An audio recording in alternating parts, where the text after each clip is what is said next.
नमस्ते। एक छोटी सी स्टोरी बताता हूँ मैं आपको। एक गांव था। उस गांव के अंदर कुछ जनसंख्या रहती थी। हालांकि सभी गांव के अंदर कुछ जनसंख्या रहती है। तो एक रात को एक तपस्वी गांव के बाहर बैठकर तपस्या कर रहे थे। तभी उनको एक गांव के अंदर एक काला साया जाते हुए दिखा। तो उन्होंने उस तपस्वी ने उस काले साये को रोककर कहा कि रुक जा काले साये, इस गांव के अंदर तू कहाँ जा रहा है?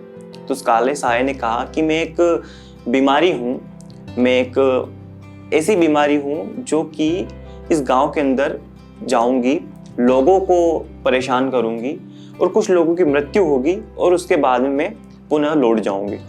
तो जो तपस्वी था उसने कहा कि अगर तू एक महामारी है तो मुझे ये बता कि तू कितने लोगों को मारेगी, कितने दिनों तक यहाँ रहेगी और तू क्या क्या करेगी?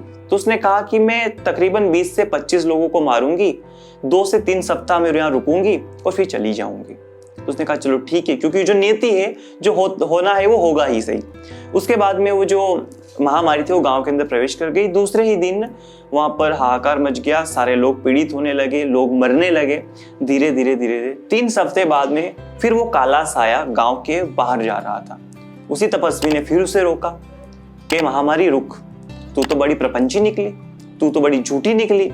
तूने तो मुझसे कहा था कि तू 20 से 25 लोगों को मारेगी और तूने तो गांव के अंदर 250 से 300 लोगों को मार दिया है।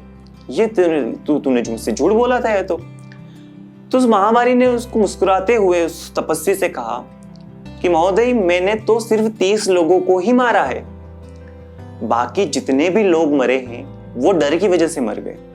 क्योंकि मेरे जो कीटाणु थे, या कह लीजिए कि मेरे जो सिम्टम्स थे, मेरी जो बीमारी थी, वो बीमारी सबको हुई है, थोड़ी सबको हुई, लेकिन जिनको मरना था वही मरे। लेकिन जिसको नहीं मरना था और उनको सही होना था, लेकिन डर की वजह से वो बीमारी उन्होंने खुद ही अपने शरीर के अंदर बढ़ा ली और वो खुद ही मर गए। उसमें मेरी कोई गलती नहीं है। तो इस कहानी से अपने को छोटे से सीखने को मिलता है कि ये जो कोरोना है, जी हाँ, बिल्कुल मैं ये नहीं कह रहा हूँ कि बिल्कुल नहीं है।